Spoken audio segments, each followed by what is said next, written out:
After 12 years and 4 championships together, the Warriors' Big Three likely played their final game together last night. The Kings took them down in dominant fashion, winning the play-in game 118-94 to end the Warriors' season and their team the way we've come to know it. Steph Curry, Klay Thompson, and Draymond Green have been the faces of the team for more than a decade. All homegrown and drafted by Golden State, they led the most recent NBA Dynasty, winning their first title in 2015, winning an NBA record 73 games the next season, then adding 2 more titles in 2017 and 2018. If they didn't suffer all the injuries in 2019, it likely would have been 4 titles in 5 seasons. The group did add a 4th championship in 2022, when most people already thought that window had closed.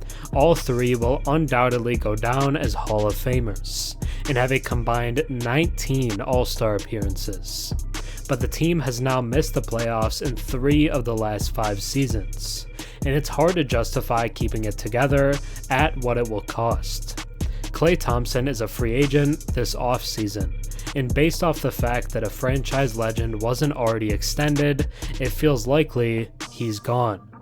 It sucks that it likely ends this way for Klay, as he shot 0 for 10 against the Kings and finished with 0 points in 31 minutes of play.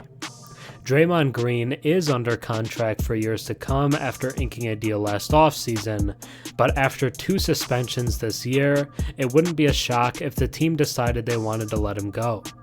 If I had to bet, I'd also say Chris Paul won't be back next season, meaning that the team could be offloading nearly $100 million in salary from the current team with just those 3.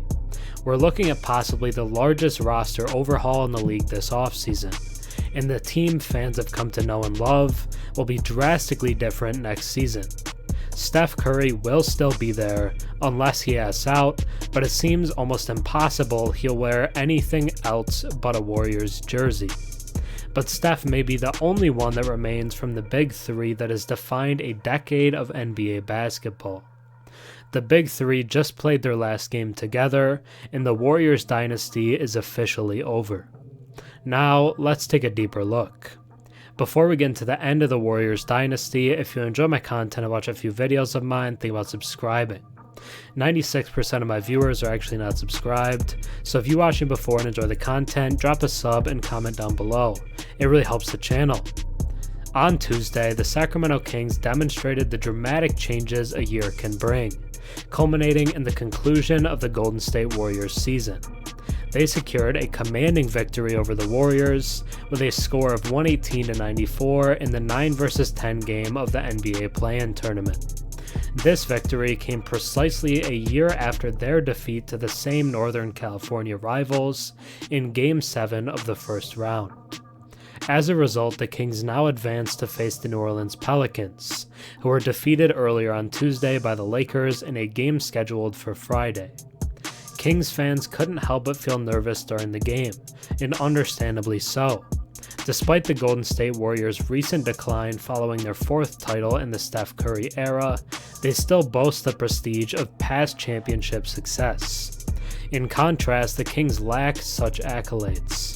Instead, they rely on a youthful core entering its 2nd season of competitive play, potentially facing stagnation after a solid 46-36 regular season.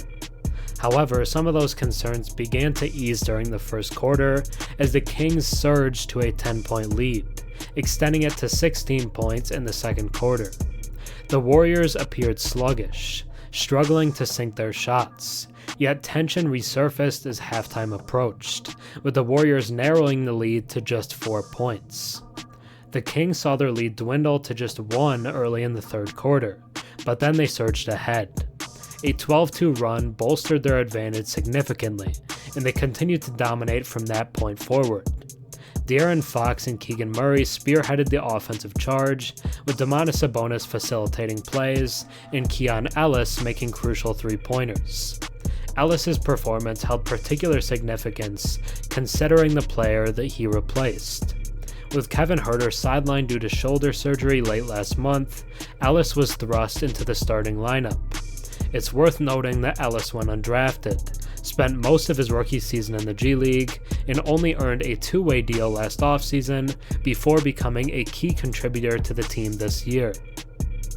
While these changes added some flavor to the Kings' performance, the more notable transformation occurred on the Warriors' side. No more Jordan Poole for Golden State, and the key guys that were still there felt like they had all declined at some level, which is why they're going to make some big changes this offseason. The Warriors' Big Three just played their last game together. Thanks for watching. I'm Herm. Have a good one.